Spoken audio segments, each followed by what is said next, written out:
and you have a $10 product, I'm telling you right now, you're probably not going to work. Your competition is smarter than that. You can't just walk away with a $10 sale and make it work. So how is it that we're getting 250% return on ad spend? Listen, that's in Thomas's terminology. For every $1 we put into Facebook, we're getting $2.50 back. How many times do you want to do that transaction? Well, it's because of funnels.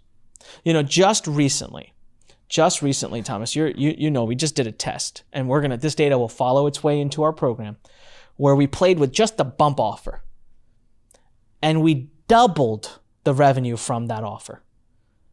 And what that made is like the total funnel now makes even more money. The more money it makes, the more aggressive we can get, the more we beat our competition, the more money we make, the more aggressive we get, it's a snowball, right? And it was just like a tiny tweak we made in the funnel. So I look at funnels so differently now. I'm not looking at funnels as like upsell, downsell, cross-sell. No, I'm looking at funnels because it increases the value of a customer. And that's why, remember before we saw that slide that said 0 day, they're worth this much, 90 days, it was like double, triple that?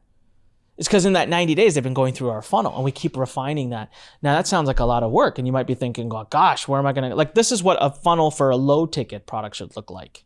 And I can already hear you thinking, oh my God. Well, you can either spend all the years and time and energy figuring this out, or we'll just give it to you. We'll show you exactly what we're doing. That's what this whole thing is about, right? That comes in the program.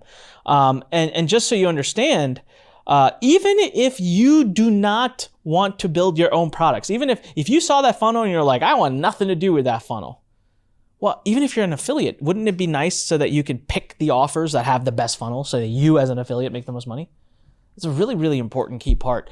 Thomas, I don't think that our ads team spends as much time on the funnel, but how important, 0 to 100, how important do you think the funnel is as part of like a winning ads strategy? It's extremely important. I talk about the golden thread that you kind of have to carry through your ads and your campaigns through the funnel. Yeah. You want to take as much as you can from what is that offer and bring it in the forefront of your marketing. Yep. Because that's going to have you the best conversion rate. That's going to get you the best ROI. So you are basically, as a team, looking at that funnel and you're seeding things from the first get-go. And see, that's some Ninja Jedi stuff right there. And you're never going to hear anyone else talk about that. But people ask me, Anik, how is it that almost 7 or 8% of your buyers buy your coaching programs? That's an insane number. Because we do it right from the day one. We bring the best buyers. We don't bring as many buyers as we can get. We bring the best buyers in. There's a method to the madness of that, and that's revealed right here. But it's important for you to know. If nothing else today, take your notes. Hey, funnels, super important. Until you got that funnel down, don't mess around with ads or mess around with affiliate stuff until you get your funnel down. All right? Now, campaign. When I tell people, like, what do you think the purpose of campaign is? Most of them go, I don't know. Campaign's the actual, like the ad that you're running, it's the Facebook campaign. That's what it's called. And well, the actual purpose is to train your Facebook algorithm. Wow. Now we're starting to sound sciencey here, but I can't tell you how many times I have heard, and I've never shared this with you, but Thomas goes around and he'll talk about train the pixel is what he calls it. Train the pixel, pixel, pixel. It's all day long, pixel. I understood the value of a pixel, but Thomas, ever since I started working with you, I realized I never understood the true value of a pixel. Like, you live and die by the pixel. Whereas I used to be like, it's there to help us.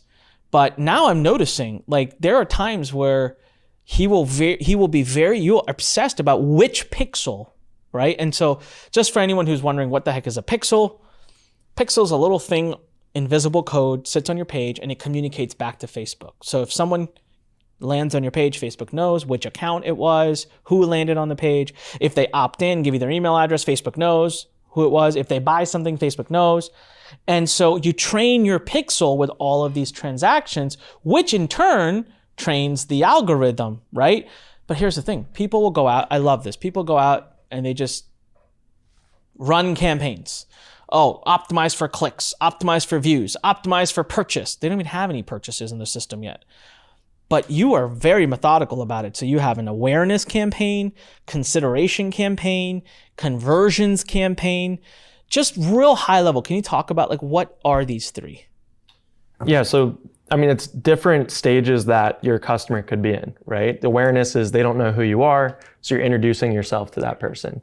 And you're optimizing that pixel to find the people